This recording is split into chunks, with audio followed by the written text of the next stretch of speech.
김희수 헌법재판소장 내정자 이야기입니다. 자, 청문회에 나온 5.18 때 그 버스 기사 유죄 선고를 했던 그런 이야기, 어떻게 그럴 수가 있냐 이런 비판을 할 수도 있겠지만, 그때 김희수 헌재소장 내정자가 군법무관 시절이니까 그때 한 26살이었대요. 말단이에요. 사실 제가 그 당사자였다면 과연 어쨌든 그 버스 기사의 운전 과실이든 어쨌든 모르겠지만 사람이 죽었고, 그 상황에서 물론 가슴이 아프죠. 당연히 그 버스 기사분이 나중에 이제 무죄 선고를 받았고, 재심을 통해서 무죄 선고를 받고, 근데 그 당시에 이제 유죄 선고를 했다는 거기에 대해서 굉장히 비판을 하는 목소리도 있는데, 우리가 그 당사자가 된다면 과연 어땠을까, 그런 생각을 한번 해보고요. 자, 저는 지금 김희수 헌재소장과 관련해서는 임기 이야기를 하고 싶어요. 여러분들 이제 뉴스 보셨지만 김희수 헌재소장 내정자 임기가 지금 잔여 임기가 1년 6개월 남았어요. 1년 6개월 남았고, 전임 박한철 헌재소장이 1월 31일 날 퇴임했잖아요. 이 박한철 헌재소장 같은 경우도 원래 2011년에 이명박 전 대통령이 헌재 재판관으로 임명을 한 분이에요. 그랬는데 그러다가 2013년 박근혜 정권이 들어서고 나서 헌재소장으로 임명을 했어요. 그래서 박한철 소장도 잔여 임기만 헌재소장을 한 거예요. 그러니까 임기 6년이다 해가지고 잔여 임기만 한 건데, 이게 왜 문제가 됐냐면요, 이게 노무현 대통령 시절로 올라가야 돼요. 그러니까 한나라당이 깽판을 치는 바람에 생긴 문제예요. 그러니까 우리가 상식적으로 생각을 하면 헌법재판관과 헌재소장은 역할이 다르잖아요. 헌재소장은요, 재판만 하는 게 아니라 헌법재판소라는 기관을 꾸려나가는 사람이에요. 행정도 봐야 되는 역할을 갖고 있단 말이에요. 그래서 우리가 헌재소장을 어떤 기관장을 임명한다 그러면 당연히 임기가 새로 시작한다고 생각하지 않아요? 지금 당장 우리 박근혜 탄핵해서 물러나고 문재인 대통령이 박근혜의 잔여 임기만 하는 게 아니잖아요. 당연히 임기가 새로 시작하잖아요. 그런데 왜 이렇게 됐냐? 한나라당이 깽판 치는 바람에 이렇게 되어버린 거예요. 그러니까 2006년 8월에 노무현 대통령이 전효숙 헌법재판관을 헌재소장으로 지명을 했어요. 근데 자, 당시에 헌법재판소장 임기에 대한 규정이 없어가지고, 그래가지고 노무현 대통령이 그러면 혹시 이 헌법재판관, 이미 그때 전효숙 재판관이 3년 임기를 했단 말이에요. 그럼 혹시 그러면 전효숙 재판관을 헌재소장으로 임명을 하면 남은 3년만 임기를 하게 되는 거 아니냐. 근데 그래서는 안 된다. 당연히 임기가 새로 출발해서 6년짜리 헌법재판소장 하는 게 당연하다 해가지고 전효숙 재판관을 헌법재판관에서 사퇴를 시켰어요. 사퇴시키고 헌재소장으로 지명을 했죠. 그랬는데 한나라당이 어떻게 걸고 들어왔냐면은, 지금 민간인 신분인데 왜 민간인을 헌재소장으로 임명하냐, 헌법재판관 중에 임명을 해야지, 이렇게 시비를 걸고 나왔어요. 근데 사실 이게 말이 안 되는 게, 그 뒤에 임명된 사람들도 다 민간인 신분에서 헌법재판소장으로 임명받은 거예요. 그 이전 사람들도 마찬가지고, 그 이전 헌법재판소장들도 민간인 신분으로 헌법재판소장으로 임명을 받은 거라고요. 그러니까 이런 말 같지 않은 이유를 가지고 대치 국면이 그때 장기간이 벌어졌어요. 그래서 헌법재판소장 없이 100일을 지났어요. 100일 지나고 103일째 되는 날 전효숙 내정자가 결국은 스스로 후보에서 사퇴하면서 그 문제가 끝났어요. 끝났는데 문제를 해결한 건 아니에요. 그래서 이미 그 당시에도 국회에서 빨리 이걸 입법 조치를 해가지고 헌법재판소장 임기에 관해서 구체적으로 규정을 만들어서 이런 문제가 생기지 않게 해결을 해야 된다. 벌써 10년 전이잖아요. 10년 전인데 10년 동안 국회가 아무것도 안 한 거야. 그래가지고 그 1월에 퇴임한 박한철 헌법재판소장이 국회를 비판하기도 했어요. 그리고 대한변협, 그 지금 뭐 이상한 집행부가 좀 있었는데 그 대한변협에서도 이 문제를 빨리 입법으로 해결을 해야 된다라고 성명서를 내고 했는데 결국은 국회가 아무것도 안 하고 여기까지 와가지고 김희수 재판관이 자녀 임기만 지금 1년 6개월만 헌법재판소장을 해야 되는 그런 상황이 된 겁니다. 이게 상식적으로 납득이 안 되죠. 자, 그래서 제가 문재인 대통령이 그럼 1년 6개월짜리 그 헌법재판소장을 왜 임명을 했을까? 이걸 생각해 봤어요. 그죠? 여러분들 그래서 조금 그런 의문이 생기죠. 왜 1년 6개월짜리인데? 근데 헌법재판관은 연임을 할 수 있어요. 이건 제 추측입니다. 추론인데 헌법재판관은 연임을 할 수 있거든요. 그러니까 임기를 한 번 더 할 수 있다는 거죠. 그래서 김희수 헌재소장 내정자가 자녀 임기 1년 6개월을 마치고 나면 새로운 임기 6년을 시작하는 그런 헌재소장으로 다시 임명하는 거 아닐까, 그 생각을 좀 해봤어요. 네. 그래서 연임이 가능하니까. 다만 그건 있어요. 헌법재판관 정년은 70세예요. 근데 지금 김희수 내정자 같은 경우는 현재 64세거든요. 64세니까 자녀 임기 1년 6개월을 하면 65.5세가 되죠. 그러면 70세 정년까지 4년 6개월이 남아있어요. 4년 6개월이 있으니까 연임을 해도 70세 정년까지 쭉 채워서 가면 결과적으로는 6년을 다 채우게 되는, 네, 결과적으로는 6년을 다 채우게 됩니다. 연임을 시키면 6년을 다 채울 수 있어요.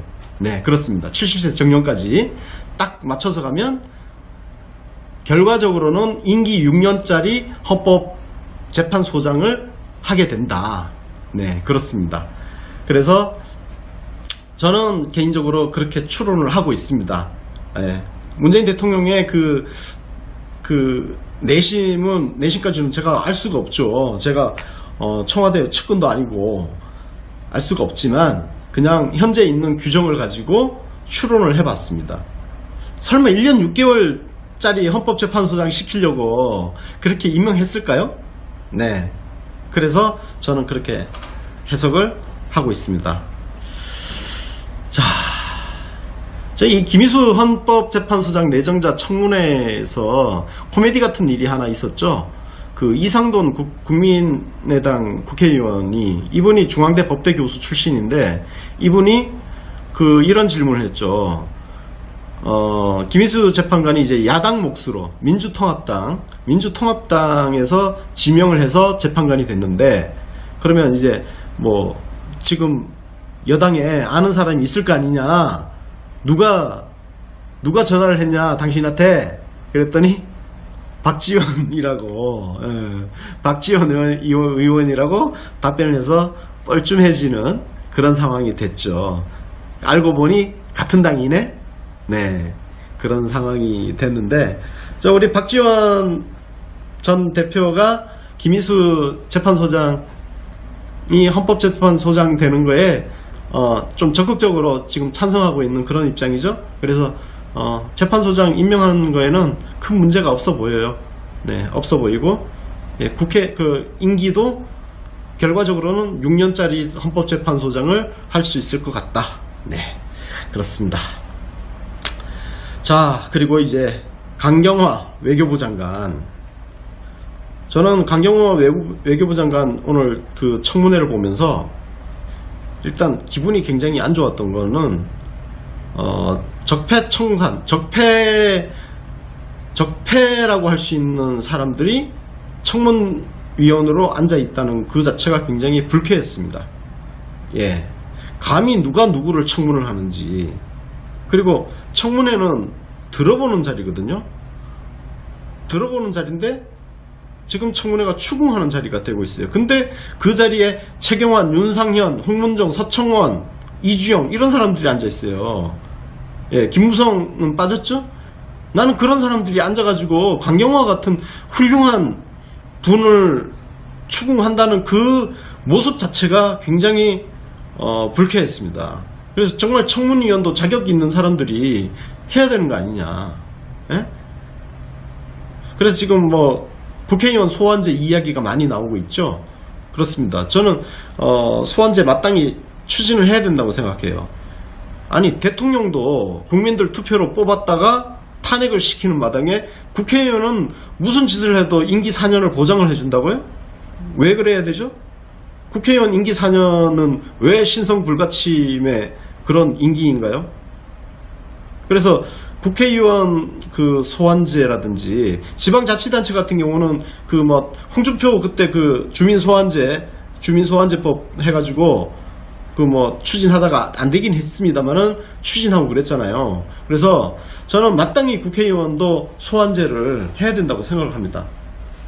그래서 이 부분은 우리가 여론을 키워가지고 국회의원들이 자기들 스스로 이 법을 만들어야 되는데 만들도록 우리가 압박을 해야죠. 네, 우리가 압박을 해야 됩니다.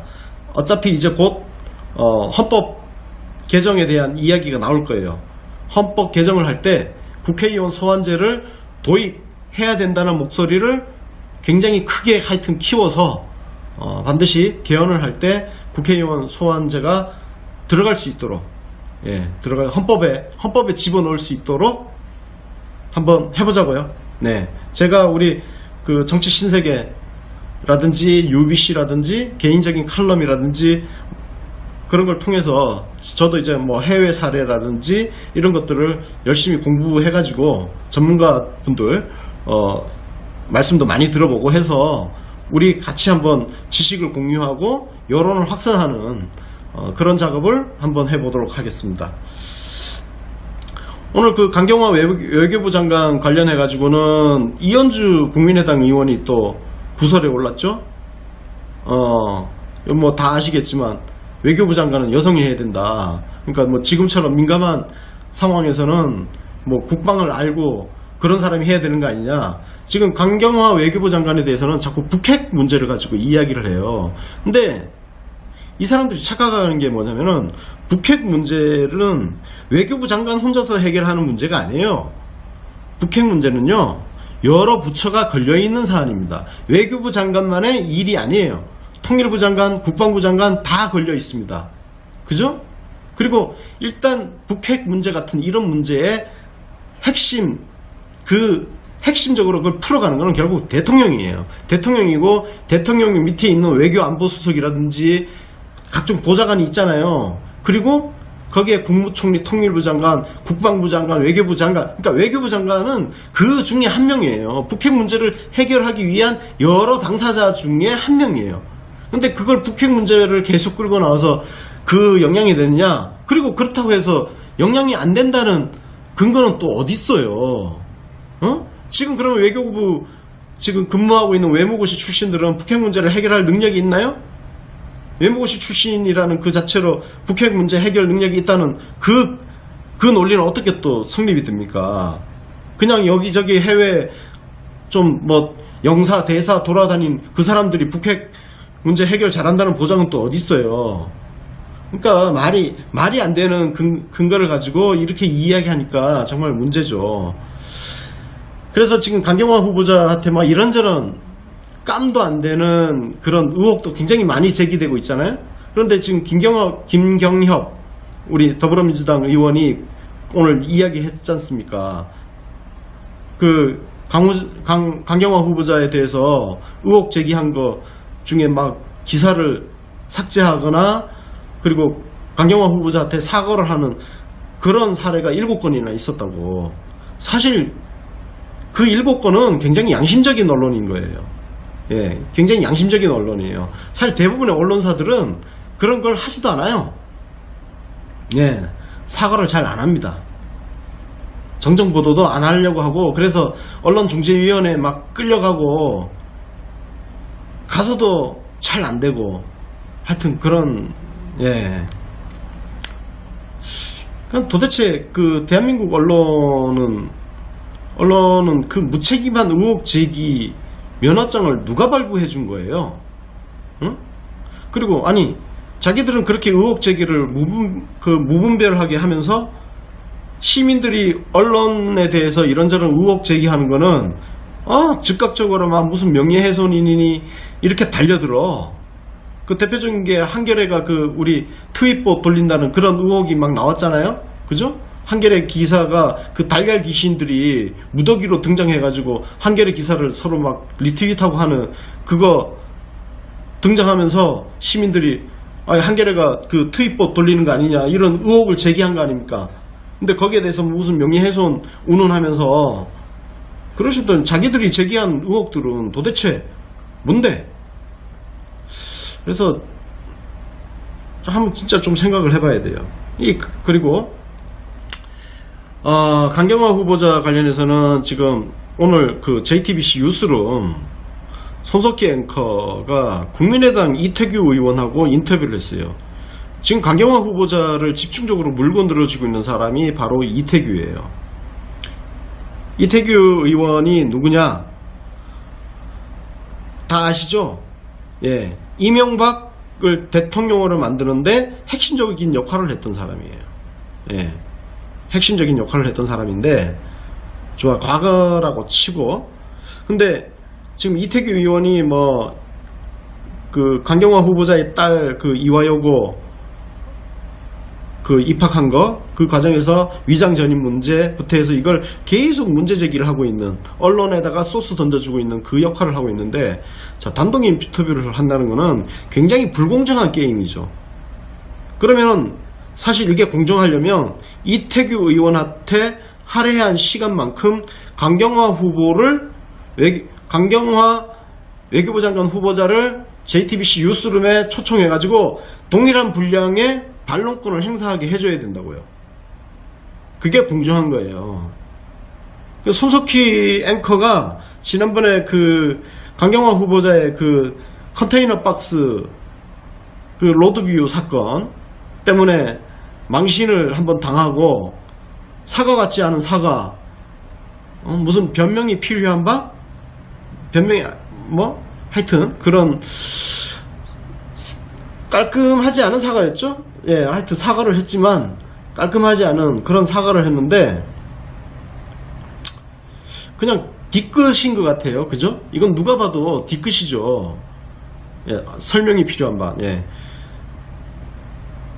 이런 식으로 하는 거는 그 자신들이 갖고 있는 수단을 굉장히 사적으로 사용하는 거예요. 예? 자기들 맨날 언론은 사회의 공기다, 공적인 도구다 이런 이야기를 하면서 사적으로 사용하잖아요. 이런 건 좀 스스로를 한번 되돌아보고 성찰해야 되는 그런 상황이 아닌가 저는 개인적으로 그렇게 생각을 하고 있습니다. 손석희 사장도 비판받아야죠. 그러니까 비판받을 일 있으면 비판받아야 되는 거예요. 그건 저도 마찬가지죠. 저 같은 경우도 비판받을 일 하면 저도 비판받아야 됩니다. 비판받고 제가 그런 거에 잘못한 거에 대해서 제대로 성찰하지 않고 사과하지 않고 쫀심 내세워서 버티고 그러면 이 바닥에서 퇴출돼야 되는 거죠. 저는 개인적으로 그렇게 생각을 합니다. 그래서 손석희 앵커의 오늘 이태규 국민의당 의원 단독 인터뷰는 굉장히 부적절한 인터뷰였고 언론을 사적으로 사유화한 그런 그런 행태가 아니냐. 굉장히 비판을 받아 마땅한 조금 쫌스러워 보이는 그런 행태다 라는 생각을 합니다.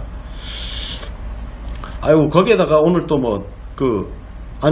미디어워치가 권위 있는 논문 심사 기관이래요. 미디어워치가 어떤 언론사냐면은 바로 변희재 씨가 그죠? 변희재 씨가 관여되어 있는 언론사예요.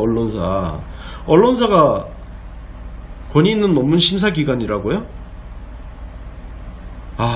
진짜 나는 국회의원을 그렇게 해도 되는지 모르겠어요. 진짜 너무 심하지 않습니까? 그죠? 예, 진짜 이건 너무 심한 거예요. 자, 그래서 우리가 국회의원들 이제 그런 걸 볼 때마다 국회의원들 빨리 소환제를 도입해가지고 자질이 안 되는 사람들은 중간에라도 빨리 뽑을 때 잘못 뽑을 수도 있잖아요. 잘 몰라서.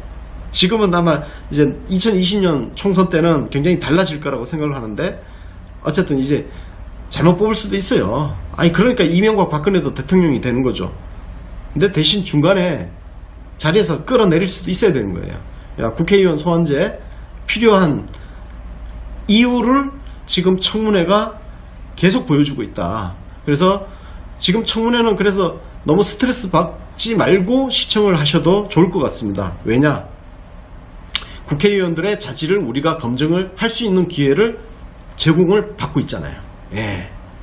우리가 국회의원들이 고작 저런 수준이냐 이런 것들을 지금 보고 있다는 거. 그래서 그냥 한번 그런 관점에서 보시면 이 청문회가 결코 불필요한 일도 아니고 쓸데없는 일도 아니고 굉장히 유익한 과정으로 존재한다는 거. 예, 저는 청문회가 굉장히 유익하다는 걸 이번 청문회를 보면서 새삼스럽게 느끼고 있습니다. 자, 다음 뉴스는요. 돈봉투 폭탄주 만찬 기억하시죠? 노회찬 의원이 빡쳐가지고 아주 시금방진 답변 태도 때문에 빡치게 했던 전 법무부 검찰국장 안태근, 우병우 라인, 우병우 사단, 예, 안태근 전 법무부 검찰국장, 그 다음에 안태근 검찰국장하고 같이 돈봉투를 교환하면서 폭탄주를 나눠 마셨던 이영렬 전 서울중앙지검장. 자, 이게 지금 그동안 감찰을 했는데 수사로 넘어갔습니다.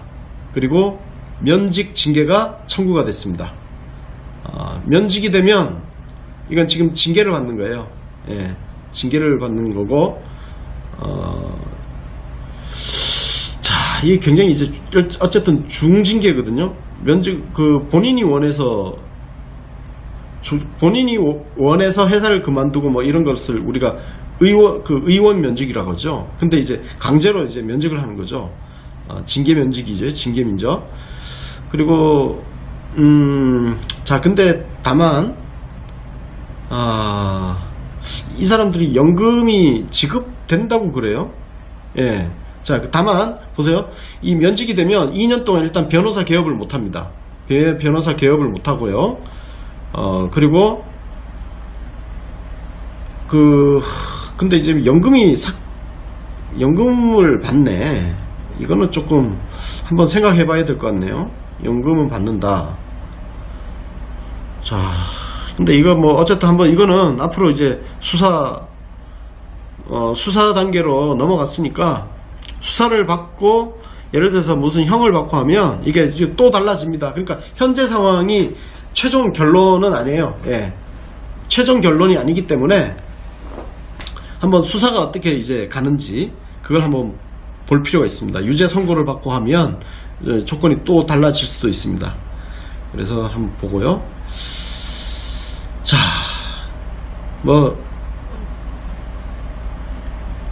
이규철 전 특검보 신동주 롯데그룹 변호인 맡은 거에 대해서 말이 많은데, 예, 논란의 소지가 될 수도 있습니다. 근데 최순실 게이트 관련해서 수사 대상은 신동빈 롯데그룹 회장이었고요. 신동주 전 부회장 같은 경우는 신동빈하고 맞서 싸우고 있는, 거기 형제간에 엄청나게 막 치고받고 싸우는 관계거든요. 그래가지고 이제 신동빈 수사 자료를 다 받던 사람이 상대편 그래서 굉장히 문제가 있죠. 자, 그래서 사임을 했습니다.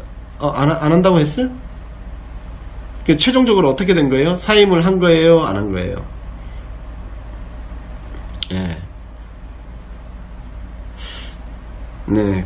근데 저는 개인적으로 이제 사임을 하고 안 하고를 떠나서 조금 그게 문제가 될 수도 있지만 해당 사안이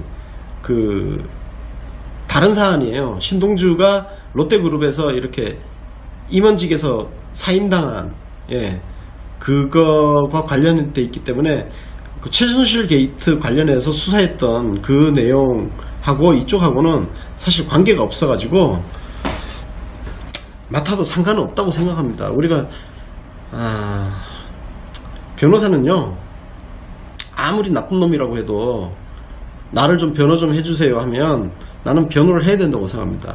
변호사가 그렇게 저렇게 가리기 시작하면 누군가가 사회적으로 굉장히 지탄받는, 그 진짜 막 사회적으로 지탄받는 진짜 나쁜 놈이라고 쳐요. 근데 그 사람이 정말 억울할 수도 있잖아요. 억울할 수도 있는데 이미 막 여론이 저 나쁜 놈이다 해가지고 심판을 해버렸어요.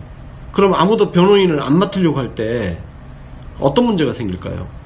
예, 그런 문제가 생길 수 있어요. 그래서 저는 그 의사가 아무리 죽을 죄를 지은 놈이라도 진짜 죽기 직전에 막 몰렸을 때는 의사가 긴급 치료를 하고, 예, 고쳐줘야 하듯이 변호사도 그 사람이 어떤 사람인지를 불문하고 그 누군가를 변호를 해줄 수 있어야 저는 변호사 직업에 맞다고 생각을 합니다. 그래서 이런 부분에 있어서는 조금 예, 뭐 이거 조금 이제 다른 사안이긴 해요. 약간 좀 다릅니다. 맥락은 조금 다르긴 하지만 그런 관점에서 그래서 박근혜도 변호를 받아야 할 권리가 있는 거고, 네, 그렇습니다.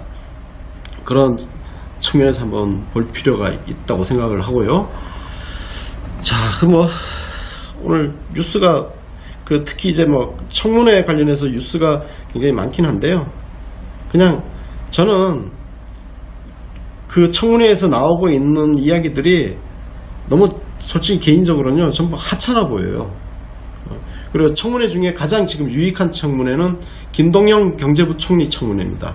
김동연 경제부총리 청문회는 진짜 이제 그 각종 경제정책과 관련해 가지고 그 경제부총리의 식견과 철학과 이런 것들을 이렇게 들여다볼 수 있는 그런 청문회가 되고 있어 가지고 가장 바람직한, 그나마 가장 바람직한 청문회가 아닌가 그런 생각을 하고, 나머지 그 강경화 외교부 장관이라든지 이런 분들에 대한 청문회도 김동연 경제부총리처럼 그런 정책을 가지고, 예, 좀 그렇게 진행이 됐으면 합니다. 그래서 예, 막 이런저런 막 신경 거슬리는 기사가 나올 때 일희일비 하듯이 반응할 필요는 없어 보여요.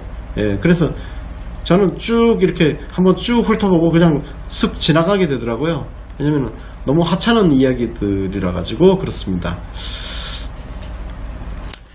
그래서 자, 오늘 결론입니다. 문재인 대통령은, 우리 이 문재인 대통령이 임명한 이 장관들은 가급적 다 입각을 하는 것이 바람직하다. 현재 나온 어떤 그 수준을 봤을 때, 능력이라든지 자질을 봤을 때, 도덕성 봤을 때 충분히 그 자격이 있는 분들이라는 거. 그래서 잘 이 과정을 거쳐서 다 문재인 대통령을 잘 보좌해서 좋은 나라 만드는데 그 가진 능력을 최대한 발휘할 수 있는 기회가 주어졌으면 좋겠다. 네. 외교부 장관 오늘 그 청문회를 보면서 일단 기분이 굉장히 안 좋았던 거는 적폐청산,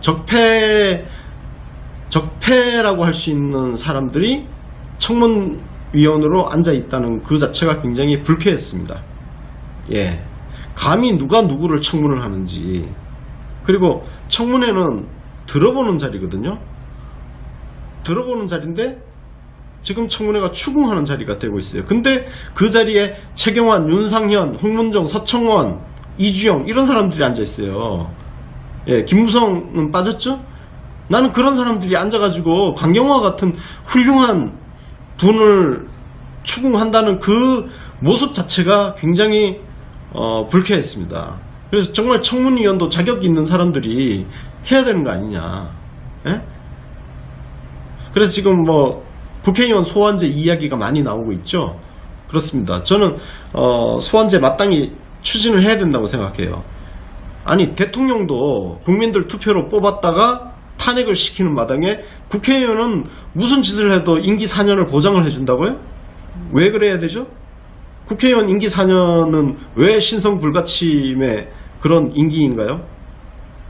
그래서 국회의원 그 소환제라든지 지방자치단체 같은 경우는 그 뭐 홍준표 그때 그 주민소환제법 해가지고 그 뭐 추진하다가 안 되긴 했습니다만은 추진하고 그랬잖아요. 그래서 저는 마땅히 국회의원도 소환제를 해야 된다고 생각을 합니다.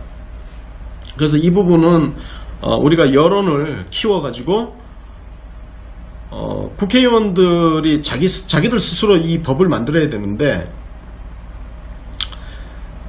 만들도록 우리가 압박을 해야죠. 네, 우리가 압박을 해야 됩니다. 어차피 이제 곧 헌법 개정에 대한 이야기가 나올 거예요. 헌법 개정을 할 때 국회의원 소환제를 도입해야 된다는 목소리를 굉장히 크게 하여튼 키워서 반드시 개헌을 할 때 국회의원 소환제가 들어갈 수 있도록 들어갈 헌법에 집어넣을 수 있도록 한번 해보자고요. 네, 제가 우리 그 정치 신세계라든지 UBC라든지 개인적인 칼럼이라든지 그런 걸 통해서 저도 이제 뭐 해외 사례라든지 이런 것들을 열심히 공부해가지고 전문가분들 말씀도 많이 들어보고 해서 우리 같이 한번 지식을 공유하고 여론을 확산하는 그런 작업을 한번 해보도록 하겠습니다. 오늘 그 강경화 외교부 장관 관련해 가지고는 이현주 국민의당 의원이 또 구설에 올랐죠. 뭐 다 아시겠지만 외교부 장관은 여성이 해야 된다. 그러니까 뭐 지금처럼 민감한 상황에서는 뭐 국방을 알고 그런 사람이 해야 되는 거 아니냐. 지금 강경화 외교부 장관에 대해서는 자꾸 북핵 문제를 가지고 이야기를 해요. 근데 이 사람들이 착각하는 게 뭐냐면은 북핵 문제는 외교부 장관 혼자서 해결하는 문제가 아니에요. 북핵 문제는요 여러 부처가 걸려있는 사안입니다. 외교부 장관만의 일이 아니에요. 통일부 장관, 국방부 장관 다 걸려 있습니다. 그죠? 그리고 일단 북핵 문제 같은 이런 문제의 핵심적으로 그걸 풀어가는 것은 결국 대통령이에요. 대통령이고 대통령 밑에 있는 외교안보수석이라든지 각종 보좌관이 있잖아요. 그리고 거기에 국무총리, 통일부 장관, 국방부 장관, 외교부 장관. 그러니까 외교부 장관은 그 중에 한 명이에요. 북핵 문제를 해결하기 위한 여러 당사자 중에 한 명이에요. 근데 그걸 북핵 문제를 계속 끌고 나와서 그 영향이 되느냐? 그리고 그렇다고 해서 영향이 안 된다는 근거는 또 어디 있어요? 지금 그러면 외교부 지금 근무하고 있는 외무고시 출신들은 북핵 문제를 해결할 능력이 있나요? 외무고시 출신이라는 그 자체로 북핵 문제 해결 능력이 있다는 그 논리는 어떻게 또 성립이 됩니까? 그냥 여기저기 해외 좀 뭐 영사 대사 돌아다닌 그 사람들이 북핵 문제 해결 잘한다는 보장은 또 어디 있어요? 그러니까 말이 안 되는 근거를 가지고 이렇게 이야기하니까 정말 문제죠. 그래서 지금 강경화 후보자한테 막 이런저런 깜도 안 되는 그런 의혹도 굉장히 많이 제기되고 있잖아요. 그런데 지금 김경협 우리 더불어민주당 의원이 오늘 이야기했지 않습니까? 그 강경화 후보자에 대해서 의혹 제기한 거 중에 막 기사를 삭제하거나 그리고 강경화 후보자한테 사과를 하는 그런 사례가 7건이나 있었다고. 사실 그 7건은 굉장히 양심적인 언론인 거예요. 예, 굉장히 양심적인 언론이에요. 사실 대부분의 언론사들은 그런 걸 하지도 않아요. 예, 사과를 잘 안 합니다. 정정보도도 안 하려고 하고, 그래서 언론중재위원회에 막 끌려가고 가서도 잘 안 되고, 하여튼 그런, 예. 그럼 도대체 그 대한민국 언론은 그 무책임한 의혹 제기 면허장을 누가 발부해 준 거예요? 응? 그리고 아니 자기들은 그렇게 의혹 제기를 무분별하게 하면서 시민들이 언론에 대해서 이런저런 의혹 제기하는 거는 즉각적으로 막 무슨 명예훼손이니 이렇게 달려들어. 그 대표적인 게 한겨레가 그 우리 트윗봇 돌린다는 그런 의혹이 막 나왔잖아요. 그죠?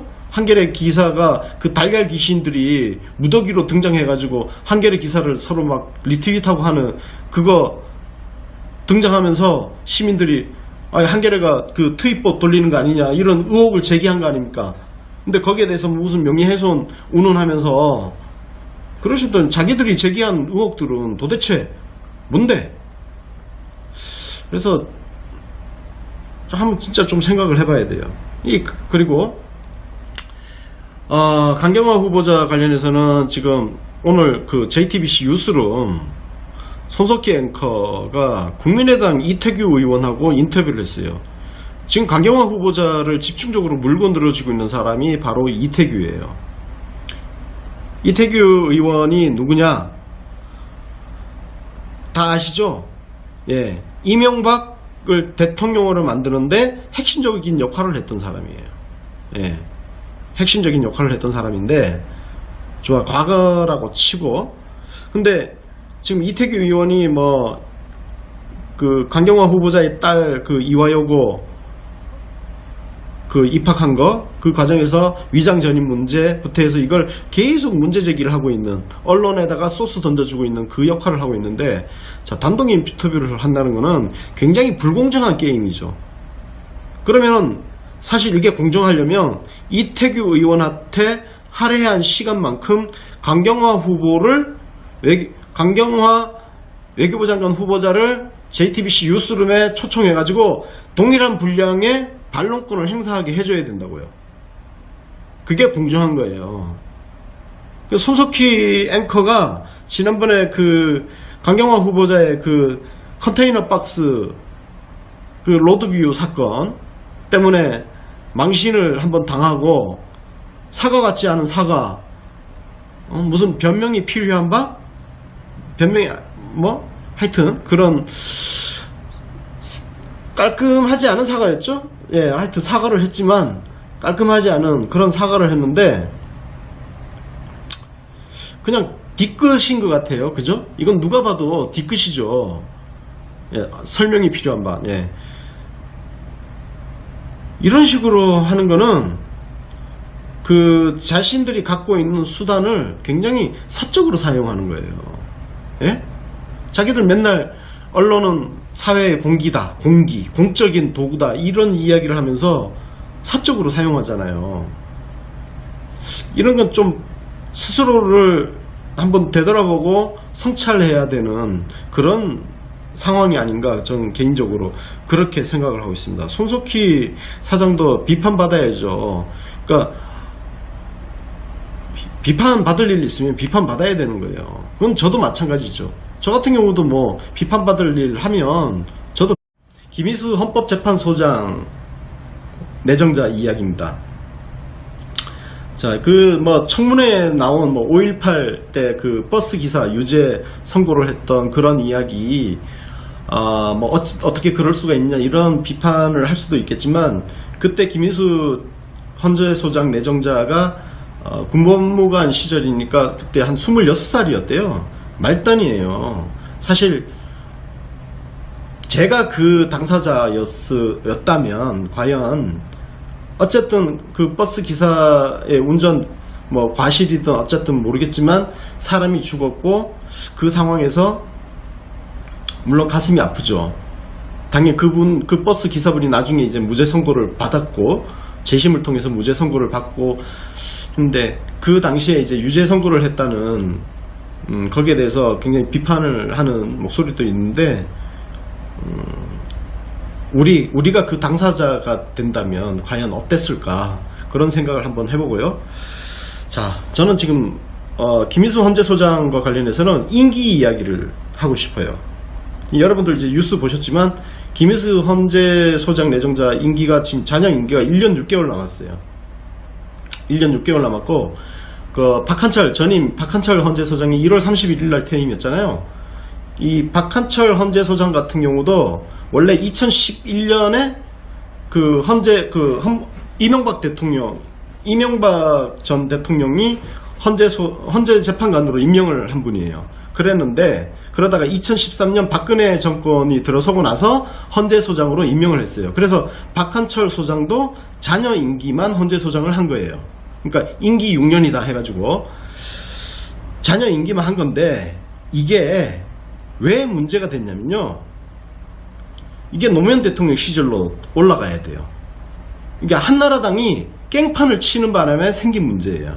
그러니까 우리가 상식적으로 생각을 하면 헌법재판관과 헌재소장은 역할이 다르잖아요. 헌재소장은요, 재판만 하는 게 아니라 헌법재판소라는 기관을 꾸려나가는 사람이에요. 행정도 봐야 되는 역할을 갖고 있단 말이에요.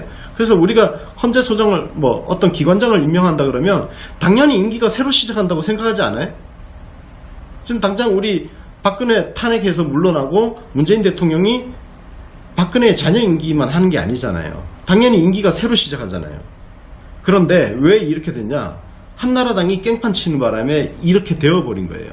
그러니까 2006년 8월에 노무현 대통령이 전효숙 헌법재판관을 헌재소장으로 지명을 했어요.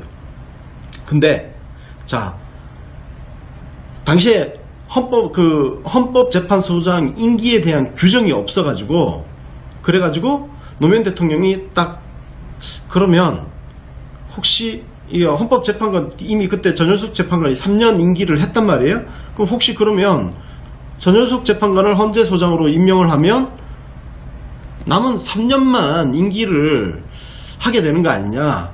근데 그래서는 안 된다. 당연히 임기가 새로 출발해서 6년짜리 헌법재판소장 하는 게 당연하다 해가지고 전효숙 재판관을 헌법재판관에서 사퇴를 시켰어요. 사퇴시키고 헌재소장으로 지명을 했죠.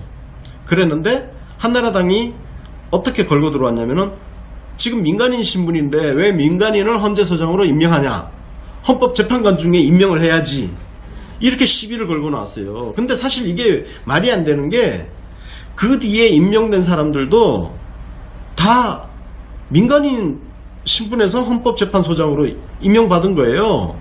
그 이전 사람들도 마찬가지고, 그 이전 헌법재판소장들도 민간인 신분으로 헌법재판소장으로 임명을 받은 거라고요.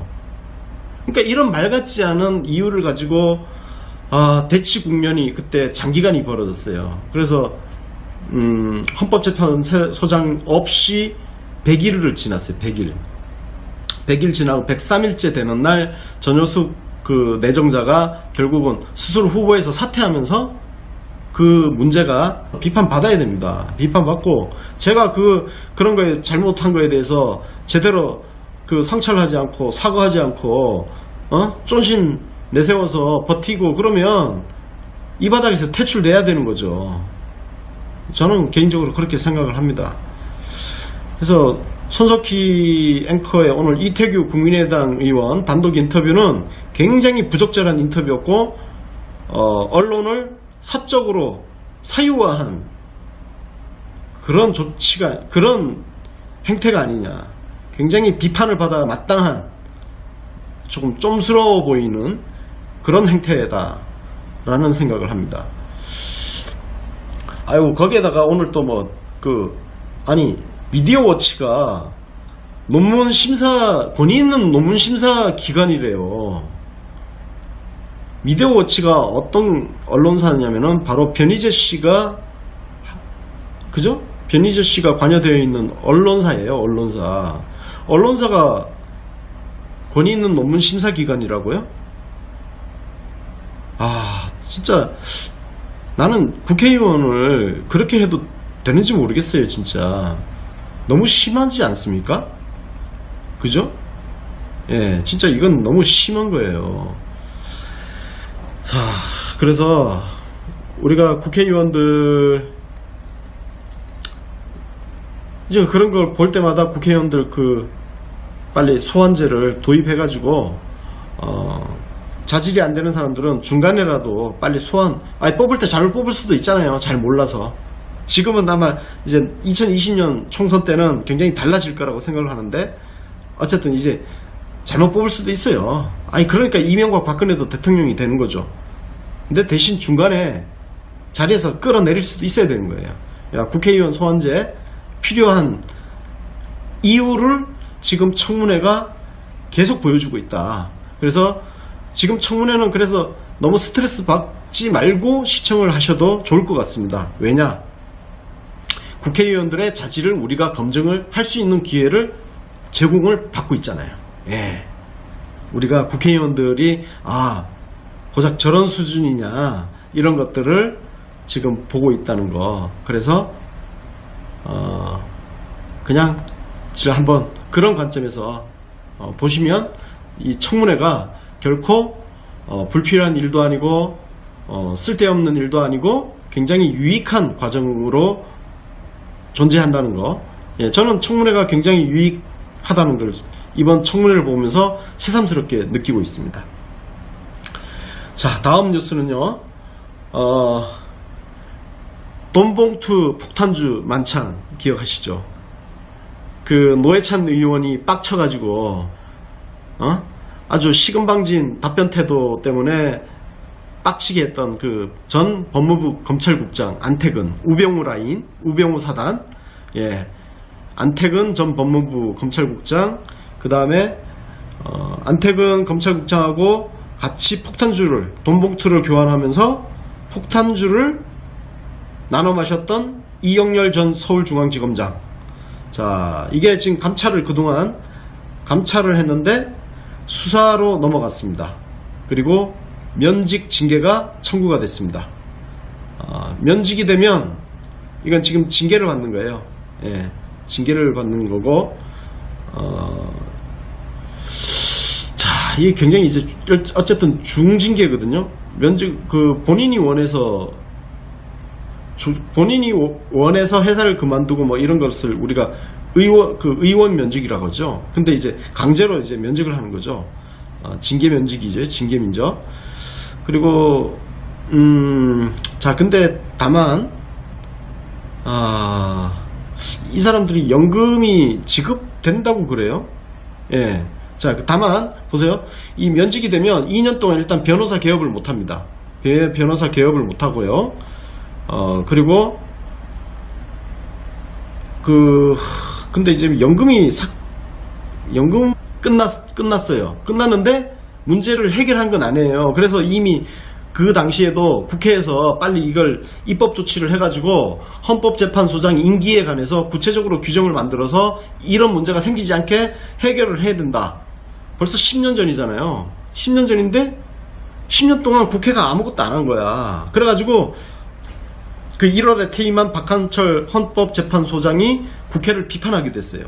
그리고 대한변협, 지금 뭐 이상한 집행부가 좀 있었는데 그 대한변협에서도 이 문제를 빨리 입법으로 해결을 해야 된다라고 성명서를 내고 했는데 결국은 국회가 아무것도 안 하고 여기까지 와가지고 김희수 재판관이 자녀 임기만